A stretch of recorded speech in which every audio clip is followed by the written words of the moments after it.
সুপ্রিয় দর্শক মণ্ডলী, আসসালামু আলাইকুম। বাংলাদেশ ও দেশের বাইরে যে প্রান্ত থেকে এটিএন বাংলা দেখছেন সবাইকে সাদর আমন্ত্রণ জানাচ্ছি বাইট কেয়ার নিবেদিত সাইবার সিকিউরিটি বিষয়ক টকশো সাইবার টকে। সাথে আছি আমি ইঞ্জিনিয়ার গোলাম সরোয়ার। আপনারা জানেন প্রতি সপ্তাহে আমরা সাইবার নিরাপত্তা সম্পর্কিত ভিন্ন ভিন্ন বিষয় নিয়ে আলোচনা করে থাকি। তারই ধারাবাহিকতায় আজকে আমাদের আলোচনার বিষয় ব্যবসায়িক দৃষ্টিকোণ থেকে ডিজিটাল রূপান্তর এবং সাইবার ঝুঁকি। এই গুরুত্বপূর্ণ বিষয়টি নিয়ে আলোচনা করবার জন্য আমাদের এটিএন বাংলার স্টুডিওতে দুজন বিশেষজ্ঞ ব্যক্তি উপস্থিত হয়েছেন। আমি তাদেরকে পরিচয় করিয়ে দিচ্ছি। সাথে আছেন engineer SK Shakil Ahmed, IT consultant, এবং Mohammad Kamrul Islam, head information security, BRAC bank PLC. আপনাদের দুজনকেই আজকের বিষয়টি নিয়ে আলোচনা করবার জন্য আমন্ত্রণ জানাচ্ছি। একটা প্রতিষ্ঠান যখন ডিজিটাল রূপান্তর হয়, আমরা যদি বলি আমরা বাংলাদেশ 4th IR এর দিকে যাচ্ছি, সেই ক্ষেত্রে প্রত্যেকটা প্রতিষ্ঠান কি ডিজিটালে রূপান্তর হতে হবে, এবং আমাদের দেশের প্রায় অনেকগুলো প্রতিষ্ঠান ডিজিটালি এবং অটোমেশনে হয়ে গেছে, কিছু হয়নি, কিছু হচ্ছে, এ পর্যায়ে আছে।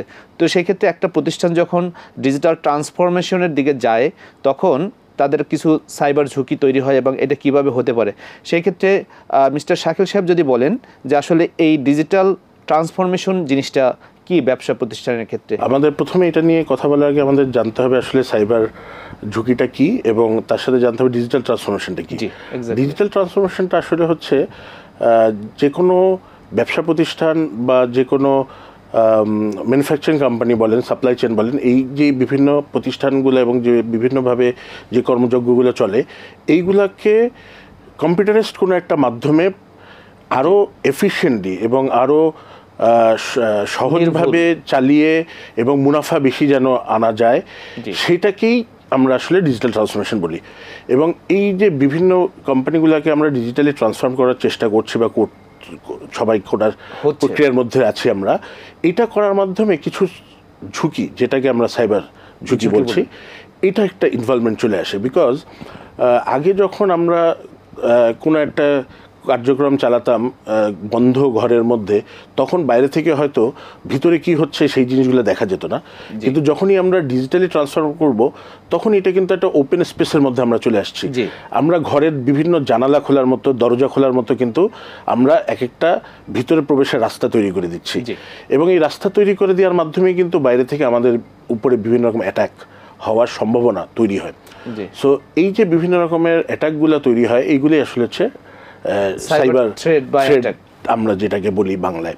এবং এই সাইবার থ্রেটের মধ্যে আমরা এখন অনেকেই অনেক কটা পদ্ধতির সাথে পরিচিত। অনেকে আমরা অনেক কীভাবে হয় না জানলে অনেক নাম জানি আমরা, যেরকম ফিশিং অ্যাটাক জানি, আমরা জানি ম্যালওয়্যারের কথা শুনছি, আমরা জানি আইডেন্টিটি থেফটের ব্যাপারে আমরা জানি, এরকম আরও অনেক রকমের থ্রেট। আসলে একটা প্রতিষ্ঠানকে যখন আমরা ডিজিটালি রূপান্তর করি, অটোমেশন করি, যাতে মুহূর্তে একটা ব্যবসা প্রতিষ্ঠানের সব তথ্যগুলি ওই মালিক অথবা যারা ওর সাথে কাজ করে সবাই সহজে পেতে পারে এবং সহজে মানে কার্যটা সম্পাদন করতে পারে নির্ভুলভাবে, এবং সেক্ষেত্রে হয়তো বা দেখা যায় দুর্নীতির সংখ্যাও কমে যায়।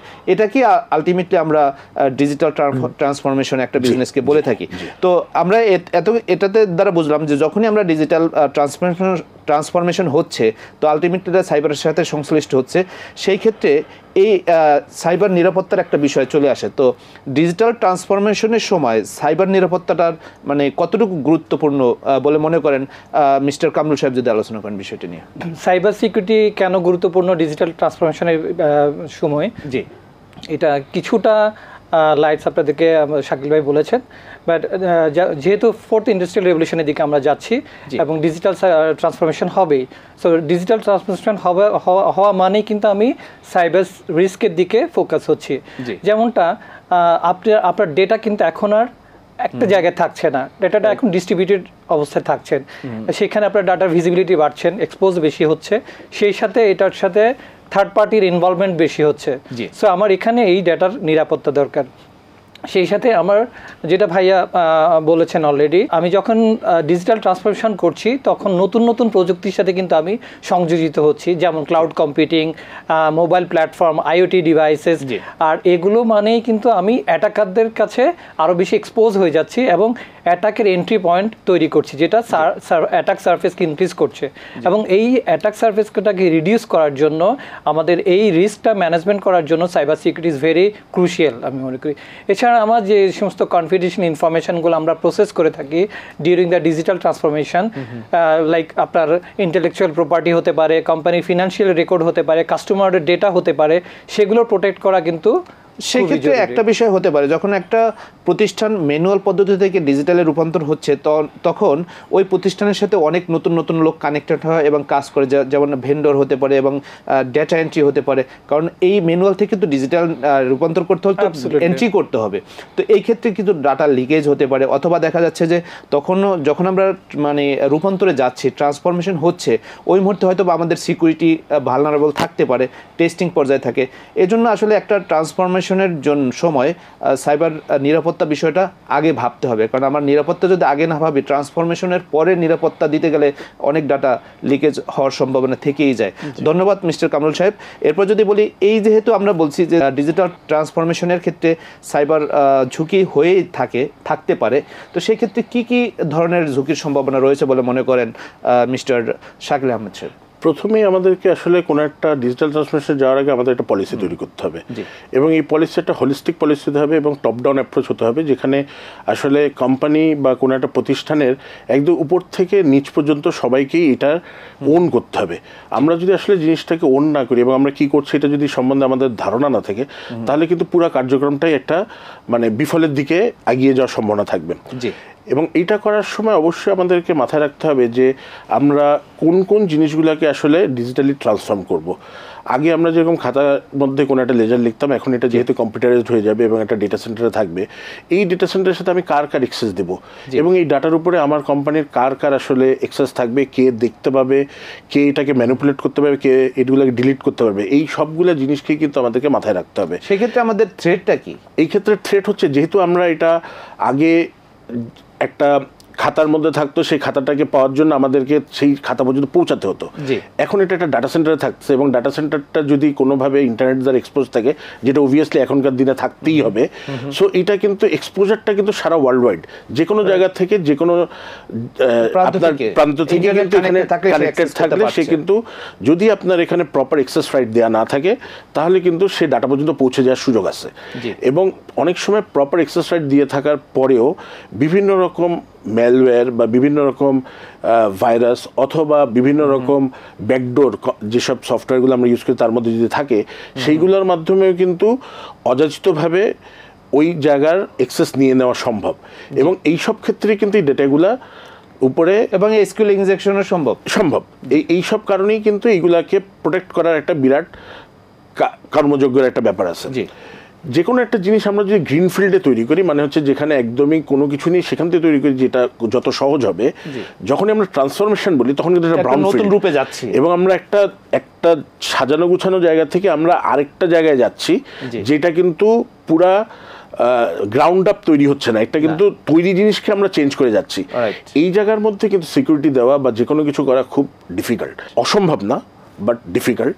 এবং এই ডিফিকাল্টটাই আমাদেরকে মাথায় রাখতে হবে এবং প্রথম থেকে আমাদেরকে জানতে হবে যে কোন কোন জায়গাগুলো আমাদের জন্য ভালনারেবল। বিভিন্ন ক্ষেত্রে আমাদেরকে বিভিন্ন টেস্টের মাধ্যমে, বিভিন্ন ভালনারেবিলিটি টেস্ট বলেন, তারপরে বিভিন্ন রকম আইটি সিকিউরিটির আরও অনেক টুলস আছে যেগুলোকে ব্যবহার করে আমরা এগুলাকে সময় সময় আইডেন্টিফাই করবো এবং রেকটিফাই করতে থাকবো। এবং এইটা কিন্তু প্রসেস এবং জার্নি এক্সপার্ট দিয়ে আসলে এটা করতে হবে। এবং এইটা যদি আমরা মনে করি যে পুরো ট্রান্সফরমেশন করে তারপর করবো, তাহলে হবে না, মানে স্টেপ বাই স্টেপে যেতে হবে এবং দুটাকে প্যারালেলি আমাদের চালিয়ে যেতে হবে, সো দ্যাট আমরা যেই ডাটাটা নিচ্ছি সেই ডাটাটাও যেন যেখানে যাচ্ছে সেখানে গিয়ে সিকিউর অবস্থায় থাকে। জি, ধন্যবাদ আপনাকে। এখন যেহেতু আমরা বলে থাকি যে আসলে এখানে একটা ঝুঁকি থেকেই যায়, তা একটা প্রতিষ্ঠান আসলে কিভাবে জানবে যে এই ঝুঁকিটা মূল্যায়ন কিভাবে করবে, যে আসলে তার অ্যাসেস তো করতে হবে যে আমার এই ঝুঁকি আছে। সবার তো এক রকমের ঝুঁকি হবে না, তো এই রিস্কটা কিভাবে আইডেন্টিফাই করবে অথবা মূল্যায়ন করবে একজন বিজনেস প্রতিষ্ঠানের যারা আছে তারা? কামরুল সাহেব যদি বিষয়টি নিয়ে আলোচনা করেন। খুবই গুরুত্বপূর্ণ প্রশ্ন করেছেন। রিস্ক অ্যাসেসমেন্ট আসলে একটা কম্প্রিহেন্সিভ রিস্ক অ্যাসেসমেন্ট দরকার ডিউরিং দ্য ডিজিটাল ট্রান্সফরমেশন। সেই ক্ষেত্রে আপনার রিস্কটা আইডেন্টিফাই করা, রিস্কটা অ্যানালাইজ করা অ্যান্ড রিস্ক ইভ্যালুয়েশন করা খুবই জরুরি। সেই জন্য আপনার যেটা করতে হবে, আপনার অ্যাসেট আইডেন্টিফাই করতে হবে, অর্থাৎ আপনার যত ধরনের অ্যাসেট আছে সেটা সফটওয়্যার হার্ডওয়্যার, সেই অ্যাসেটগুলোকে আপনার ক্যাটালগ করতে হবে। আপনার থ্রেডগুলোকে আইডেন্টিফাই করতে হবে, আপনার কী কী থ্রেড আছে। আপনার ইনসাইডার থ্রেড থাকতে পারে, আপনার ম্যালিশিয়াস কোনো অ্যাক্টিভিটিস থাকতে পারে ইনসাইডে, আপনার ফিশিং অ্যাটাক, র্যানসামার অ্যাটাক, এই ধরনের অ্যাটাকগুলো, ইভেন এপিটি বা অ্যাডভান্স পারসিস্টেন্ট থ্রেড যেটা বলি, সেগুলো আইডেন্টিফাই করতে হবে। ভালনারেবিলিটি অ্যাসেসমেন্ট করতে হবে আপনাকে। আপনার ইনফ্রাস্ট্রাকচারের উপরে আপনি অ্যাসেস করে দেখবেন যে আপনার কোথায় উইকনেস বা দুর্বলতা আছে। তার মানে আমাদের ট্রান্সফরমেশনের সময় যে আমরা যেই প্রক্রিয়াটাতে যাচ্ছি, আমাদের ট্রেডটা টেস্ট করেই বের করতে হবে। ধন্যবাদ মিস্টার কামরুল সাহেব। সুপ্রিয় দর্শক মণ্ডলী, আপনারা দেখছেন বাইট কেয়ার নিবেদিত সাইবার সিকিউরিটি বিষয়ক টক শো সাইবার টক। আমরা নিয়ে নিচ্ছি ছোট্ট একটি বিরতি। বিরতির পরে আবারও আলোচনায় ফিরবো। আশা করি সে পর্যন্ত সঙ্গেই থাকবেন। বিরতির পরে আমরা আবারও আলোচনায় ফিরে আসছি, যেখানে ছিলাম ডিজিটাল রূপান্তরের ক্ষেত্রে কী ধরনের সাইবার ঝুঁকি হয় সেই জায়গাটাতে। তো আমরা যদি বলি এখন ডিজিটাল রূপান্তরের ক্ষেত্রে তো ক্লাউডের সাথে আমাদের কানেক্টেড হয়। তো সেই ক্ষেত্রে ক্লাউডটা তো আমাদের কন্ট্রোলের বাইরে। আমার নিজের সার্ভার অথবা নিজের মেল সার্ভার এটা থাকলে আমাদের কন্ট্রোলের বাইরে। অনেক সময় তো আমাদের ক্লাউডটা আমাদের থেকে অনেক দূরে, ইন্টারনেট কানেক্টেড না থাকলে তো আমি ওটার অ্যাক্সেস করতে পারছি না। সেই ক্ষেত্রে কি ক্লাউড সার্ভিসগুলোকে যদি আমরা সুরক্ষিত রাখতে চাই, সেক্ষেত্রে আমাদের বেস্ট প্র্যাকটিস কি হতে পারে? মিস্টার শাকিল সাহেব যদি আলোচনা করেন। প্রথমে আমাদেরকে আগে জানতে হবে আসলে ক্লাউডটা কি। জি, ক্লাউড আসলে আমরা যে ডাটা সেন্টারগুলো আমাদের বিভিন্ন প্রতিষ্ঠানে আমরা নিজেরা তৈরি করি, এইরকমই কোনো ডাটা সেন্টার আরও বড় আকারে যদি কোনো থার্ড পার্টি কোনো একটা দেশে বা কোনো একটা ভূখণ্ডে যেখান থেকে সার্ভিস প্রোভাইড করছে, এটাকে আমরা আসলে ক্লাউড বলতে পারি। এবং আজকাল আমাদের দেশ থেকে আমরা অনেক রকম ক্লাউডে সংযুক্ত এবং আমরা অনেক জায়গায় ডাটা রাখছি, যেরকম গুগল ক্লাউডে রাখছি, আমরা এজুর ক্লাউডে রাখছি, আমরা ওরাকেলের ক্লাউডে রাখছি, এরকম অনেক ক্লাউড আছে। এখন এইসব ক্লাউডে ডাটা রাখার বিষয়ে আমাদেরকে প্রথমে জানতে হবে যে ডাটাটা আমি কোন ক্লাউডে রাখছি এবং কীভাবে রাখছি। বিকজ এখানে ডাটাটা আমার, কিন্তু ক্লাউড সার্ভিস যে প্রোভাইড করছে সে কিন্তু একটা থার্ড পার্টি, এবং যেই থার্ড পার্টির কাছে দাঁড়িয়েছে তাকে আমি কতখানি বিশ্বাস করতে পারি, এটা প্রথম আমাদেরকে এই জিনিসটা মাথায় রাখতে হবে। এরপরে আমার ডাটার কি পরিমাণ এক্সেস আমি ওর কাছে দিব, এই জিনিসগুলো আমাদেরকে আইডেন্টিফাই করতে হবে। এবং এক্সেস রাইট, এইটাই হচ্ছে আসলে ডাটার উপর এক্সেস রাইট, ওর কতখানি থাকবে, ও ডাটা কতখানি পড়তে পারবে বা দেখতে পারবে অথবা ডিলিট করতে পারবে কিনা, এইসব জিনিসগুলো আমাদেরকে। এটা কি কাস্টমাইজ এগ্রিমেন্ট করা সম্ভব? এইগুলা কাস্টমাইজড, এইগুলা ক্লাউড যারা সার্ভিস প্রোভাইড করে সেই সবগুলা কোম্পানিরই বিভিন্ন টেমপ্লেট থাকে, এবং এই টেমপ্লেটের মাধ্যমে আমরা এই সার্ভিসগুলো চয়েস করতে পারি। এবং এই যখন সার্ভিসগুলো আমরা চয়েস করি তখন আমাদেরকে খুব পুঙ্খানুপুঙ্খানুভাবে আমাদেরকে জেনে বুঝে এই সার্ভিসগুলো চয়েস করতে হবে, যেন আমাদের ডাটাগুলা অন্য কোনো থার্ড পার্টি, শুধু ক্লাউড প্রোভাইডার না। বিকজ ক্লাউডে যখন আমি ডাটা রাখি, এই একই ক্লাউড প্রোভাইডার কিন্তু আমার মতো আরো অনেক প্রতিষ্ঠানকে শেয়ার দেয়। অন্য কোনো প্রতিষ্ঠানে যেন আমার ডাটার মধ্যে ঢুকে না যেতে পারে, সেইগুলোর জন্য প্রপার ফায়ারওয়ালিং করা, প্রপার পাথ ইনিশিয়েট করা, এবং কে আমার ডাটা দেখতে পাবে কে পাবে না, এগুলাকে এবং আমাদের প্রতিষ্ঠানে কে কি রকম অ্যাক্সেস পাবে, ইভেন আমাদের প্রতিষ্ঠানের মধ্যে কে পাবে কে পাবে না, এবং কাস্টমার ডাটা কতখানি এক্সপোজ হবে, ক্লাউডে কতখানি ওইটা বিভিন্ন ওয়েবসাইটের মাধ্যমে আমি প্রকাশ করবো, এইগুলো সব আমাদেরকে প্রথম থেকেই আমাদেরকে জেনে বুঝে এই কাজগুলো করতে হবে। এবং এটা কিন্তু ওয়ান টাইম কাজ না, এটা কিন্তু আমাদের প্রতিনিয়তই আমাদের একটা নির্দিষ্ট টিম থাকা উচিত, যারা প্রতিনিয়ত দেখবে যে নতুন নতুন থ্রেড তৈরি হয়। এই নতুন নতুন থ্রেডগুলো আসলেই সেগুলো যেন মিটিগেট করা যায়, এবং সেইগুলো যেন কোনোভাবেই আমার ডাটার উপরে, বিকজ কিছুক্ষণ আগেই কথা আসলো যে র্যানসামওয়্যার, আজকাল কিন্তু র্যানসামওয়্যারটা খুবই বড় রকমের একটা আকৃতির হয়ে যাচ্ছে, এবং যে কোনো সময় দেখা যাচ্ছে অনেক বড় বড় কোম্পানির অনেক মূল্যবান ডাটাকে সে এনক্রিপ্ট করে ফেলছে, এবং এনক্রিপ্ট করার পরে সেই ডাটার জন্য তারা পয়সা যাচ্ছে। হ্যাঁ, সো এইসব কারণে আমাদের যে ডাটাগুলো থাকবে এইগুলো আমাদের নিজেদের এনক্রিপশন কি দিয়ে এনক্রিপ্ট করতে হবে, এই কিগুলো যেন আমাদের কাছে ছাড়া অন্য কোনো জায়গায় না পৌঁছায় সেটার ব্যবস্থা করতে হবে, এবং প্রপার ব্যাকআপ রাখতে হবে, যে কোনো কারণে যদি দুর্ঘটনা ঘটে আমরা যেন সেখান থেকে ফিরে আসতে পারি। এই সব জিনিসগুলো কিন্তু আমাদেরকে মাথায় রাখতে হবে। আমি যদি একটু অ্যাড করি প্লিজ। এছাড়া আমাদের যেটা ক্লাউড মনিটরিং টুল টুল কিছু আছে, যেমন ধরেন AWS বা Amazon cloud watch, Google monitoring tool, এই ধরনের টুলগুলো আমরা ইউজ করতে পারি আমাদের ক্লাউড ইনফ্রাস্ট্রাকচারকে মনিটর করার জন্য।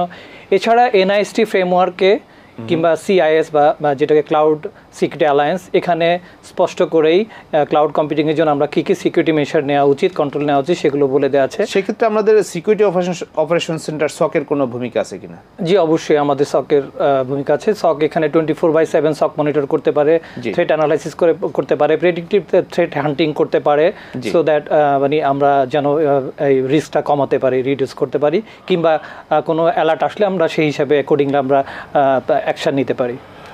আমি এখানে একটু অ্যাড করি। আমাদের দেশে এখন সাইবার সিকিউরিটি নিয়ে আমরা যতই কথাবার্তা বলছি, তার সাথে কিন্তু আমাদের কিছু জায়গায় আমাদের কিন্তু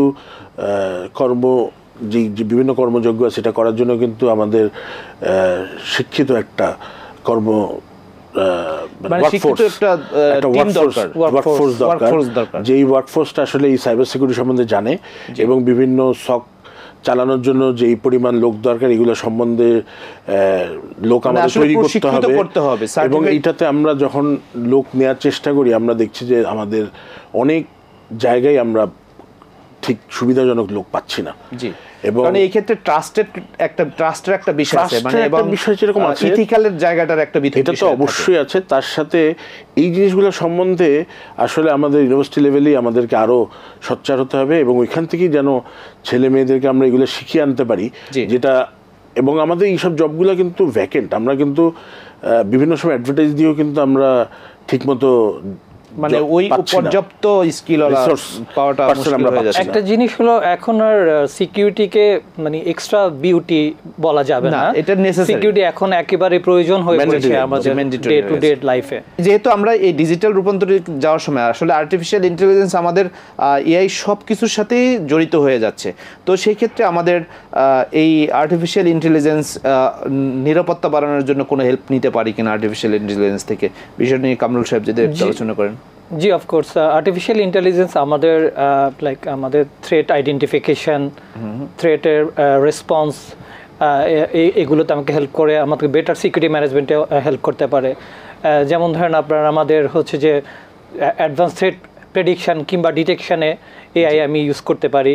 বিভিন্ন ধরনের বিহেভিয়ার, নেটওয়ার্ক এবং ইউজারের বিহেভিয়ার অ্যানালাইসিস করে আমি কিন্তু থ্রেটের প্যাটার্নটা বুঝতে পারি, সেই হিসেবে আমরা অ্যাকশন নিতে পারি। আবার ধরেন আমি কিছু প্যাটার্ন, বিভিন্ন হিস্টোরিক্যাল ডাটা বা লার্জ অ্যামাউন্ট অফ ডাটা থেকে প্যাটার্ন রিকগনাইজ করে কিন্তু আমি কিছু সফিস্টিকেটেড অ্যাটাকগুলো, যেমন আপনার জিরো ডে অ্যাটাকের কথা শুনেছেন আপনারা, তারপরে অ্যাডভান্স পারসিস্টেন্ট থ্রেট বা APT যেটা বলি আমরা, সেগুলো কিন্তু আইডেন্টিফাই করা যায়।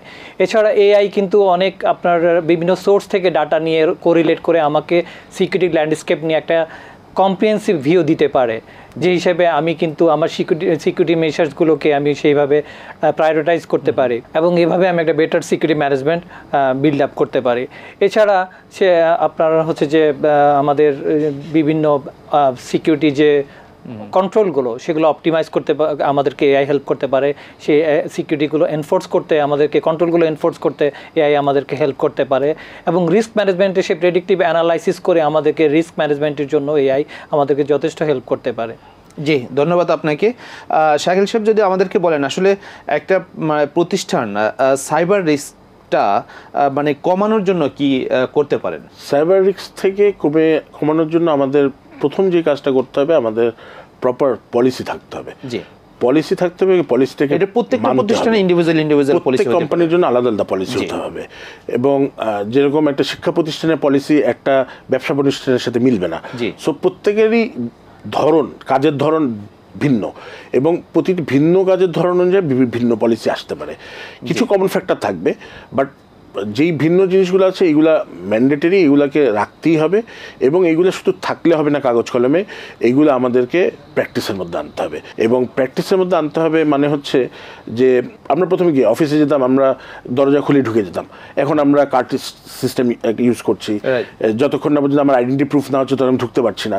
একইভাবে কম্পিউটারে ঢোকার জন্য আমরা আগে নর্মালি একটা ইউজার আইডি পাসওয়ার্ড দিয়ে ঢুকে যেতাম, এখন আমরা সেখানে একটা 2 ফ্যাক্টর অথেন্টিকেশন নিয়ে আসছি। আমরা সেখানে হয়তো সাথে আরেকটা পাস কোড ইউজ করছি, অথবা আমার কাছে হয়তো একটা স্মার্ট ডিভাইস আছে, ওই ডিভাইস থেকে একটা কোড নাম্বার জেনারেট হচ্ছে, ওই জেনারেট কোড নাম্বারটা আমরা দিচ্ছি। এইরকম বিভিন্ন লেভেল অফ স্টেপ আমরা দিয়ে দিয়ে কিন্তু জিনিসগুলোকে অনেকটা যেন এক্সপোজ না হয় আমরা সেই ব্যবস্থা করতে পারি। আর যেই জিনিসগুলো আমরা ঠিক করছি একটা কোম্পানির জন্য, এটা আমার ম্যান্ডেটরি, এগুলাকে কোনোভাবেই মানে ছাড় দেওয়া যাবে না। এগুলাকে খুব মানে যত্ন সহকারে আমাদেরকে। সেক্ষেত্রে আমার মনে হয় একটা প্রতিষ্ঠান যদি এই রিস্কটা ফ্রি হতে হয়, তাহলে দেখা যাচ্ছে তার infrastructure security regular check up করতেই হবে, এটা করার দরকার। এবং ভিএপিটি টেস্টটা এগুলো এখন লাক্সারি না, এগুলো ম্যান্ডেটরি করতেই হবে। কারণ তার কোন অবস্থায় আছে, আমি যদি আমার নিজের শরীরের অবস্থা যদি টেস্ট না করি, আসলে কিছুই বুঝতে পারবো না, একদিন দেখা যাবে হঠাৎ করে মরে যাব।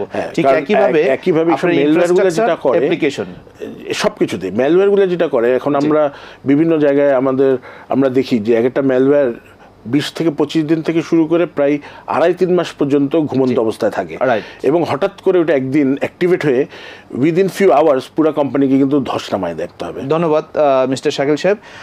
এই ক্ষেত্রে আমরা যদি বলি মাল্টিফ্যাক্টর অথেন্টিকেশন আমাদের ক্ষেত্রে কতটা তাৎপর্য, মানে কতটা গুরুত্বপূর্ণ, এবং এটা কিভাবে নতুন নতুন ফ্যাক্টরগুলো কি আসতেছে, কামরুল সাহেব যদি বিষয়টি নিয়ে আলোচনা করেন। জি, মাল্টিফ্যাক্টর অথেন্টিকেশনটা আসলে বোঝা যায় যে অনেকগুলো লেয়ার থাকবে আপনার অথেন্টিকেশনের ক্ষেত্রে।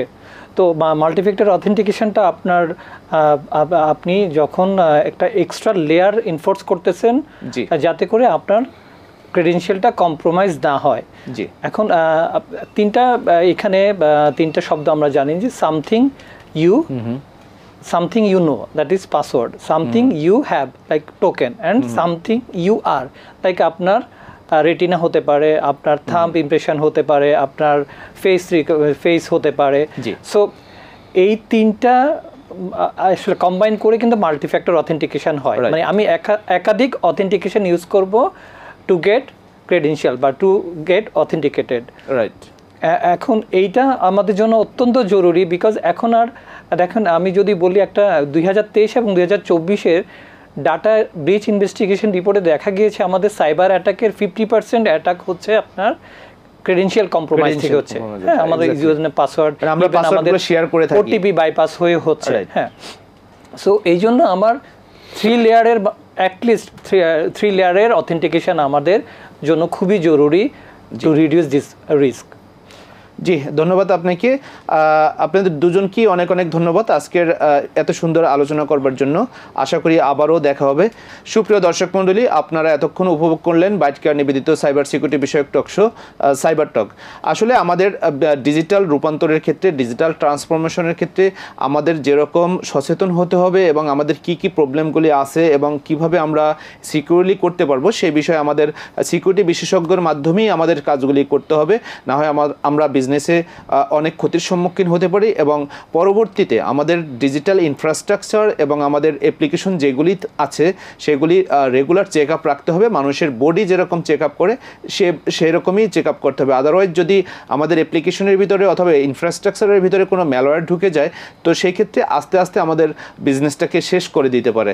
একটা ম্যালওয়্যার আমাদের বিজনেস শেষ করার জন্যই যথেষ্ট। তো ধন্যবাদ, সবাই ভালো থাকবেন। আজ এ পর্যন্তই, আবার দেখা হবে আগামী সপ্তাহে, আগামী শনিবার দুপুর 12টা 5 মিনিটে।